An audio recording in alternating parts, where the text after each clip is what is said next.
What if everything you've ever believed about being smart is only half the story? Most of us think intelligence is a fixed score, something measured once and then carried like a badge. But what if intelligence isn't static at all? What if instead it's fragile, something you either nourish or erode every single day through the choices you make, often without noticing? You brush off junk food, endless scrolling, fragmented attention, and mental shortcuts as harmless. Yet each quietly chips away at your cognitive edge.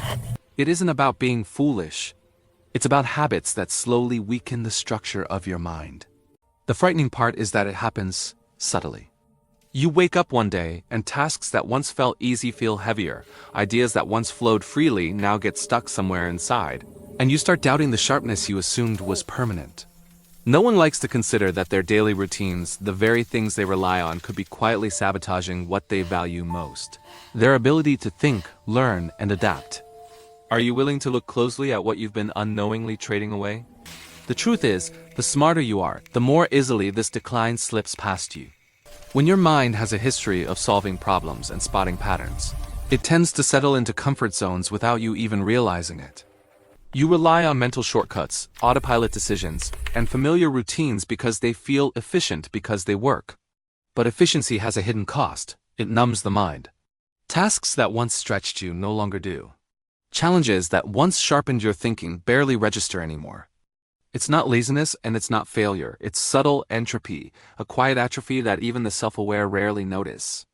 You might pride yourself on being attentive, careful, deliberate, but those very strengths can disguise the creeping slowness underneath. Intelligence doesn't announce its decline with alarms or dramatic failures. It whispers in moments of hesitation, distraction, or mental fog, until one day you look back and realize you've been moving slower than you ever imagined. Every time you reach for your phone, the moment a quiet second appears, you're training your mind to flee from itself. That ping, that endless scroll, that brief hit of dopamine, it feels harmless, even enjoyable, but in reality, it's quietly rewiring how your brain thinks.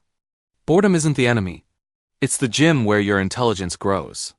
It's in those silent, unoccupied moments that ideas connect, problems unravel, and insights emerge. But when you fill every pause with a reel, a notification, or a trivial distraction, you never give your mind the chance to exercise. Over time, focus weakens, memory fades, and your ability to weave concepts together diminishes. You might catch yourself staring blankly at a screen, telling yourself, just one more, and feel nothing. But that absence of reflection is exactly the strain you're avoiding. Ironically, the more smart content you consume, the less your brain practices being truly sharp. You're not lazy.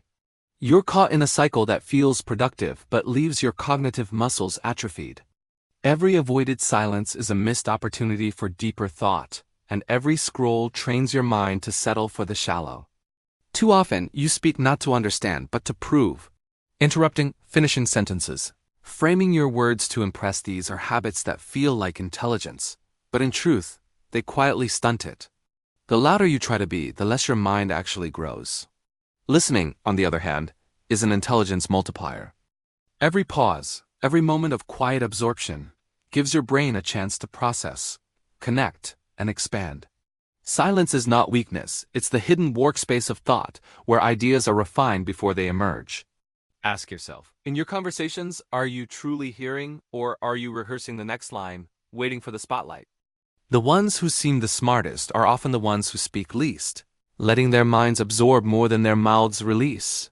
This habit of conversational ego might feel natural, even harmless, but it chips away at the depth of your thinking. Every time you speak to feel smart, instead of listening to become smart, you trade insight for impression.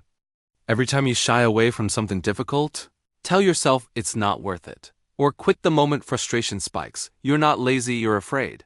Afraid of feeling exposed, of looking incapable, of admitting that for a moment you don't have all the answers.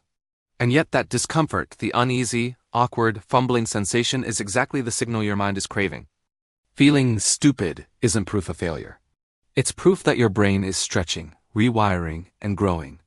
Comfort, by contrast, is seductive precisely because it feels safe, but it also signals stagnation. When you confuse ease with capability, you mistake absence of struggle for mastery, and slowly, the sharpness of your thinking dulls. Every challenge avoided is a missed opportunity to push your cognitive boundaries, and every fear ignored is a lesson left unlearned. The most powerful growth happens in the moments you resist quitting, when you sit with the unease, work through it, and emerge on the other side stronger and more capable. Struggle isn't punishment, it's the currency of intelligence, and refusing it is what costs you the most. The moment you convince yourself you're always right, your mind quietly begins to shrink. Certainty feels comfortable, it's a shield against doubt, against challenge, but it's also the signal that curiosity has died. Opinions take the place of understanding, and conversation becomes performance instead of discovery. Ask yourself, when was the last time you truly changed your mind, admitted a mistake, or let someone else's perspective reshape your thinking? If you can't recall, that's the danger, the slow suffocation of intelligence. Pride masks itself as confidence, but underneath, it's mental stagnation. Growth stops not when you fail, but when you stop questioning, stop exploring, stop leaving room for your own thinking to be disrupted. Humility isn't weakness. It's a signal of cognitive vitality. To admit I might be wrong is to open your mind to new connections, new insights, and new strength. Believing you're already right feels safe, but it is the most dangerous habit of all because it quietly ensures your intelligence will plateau and eventually decline. Intelligence isn't something you force into existence, it's something you free. Every habit that distracts, dominates, or dulls your mind acts like a lock, holding back the natural clarity and connection your brain is capable of. Stop scrolling, start listening, lean into difficulty, and question your certainties, and suddenly, the mental fog lifts. You don't need more motivation, more tricks, or more willpower. You simply need to remove the barriers that have been quietly sapping your cognitive energy. When those blockers are gone, your focus, memory, and creativity flow almost effortlessly. The power isn't in doing more, it is in allowing what is already inside you to emerge. This shift isn't just a technique. It's a reclaiming of control, a restoration of the mind you've been neglecting, and a quiet invitation to see how far you can really think when nothing stands in the way. Which habit will you confront first? The scrolling that steals your silence, the words you speak before listening, the challenges you avoid, or the certainty that stops your curiosity? Imagine yourself a year from now. Are you sharper, more thoughtful, more alive in your own mind, or quietly slower, dulled by the routines you let go unexamined? The question isn't about instant transformation. It's about the small choices that quietly shape the thinker you become. Each moment you ignore what you know needs attention is a moment your intelligence drifts further from its potential.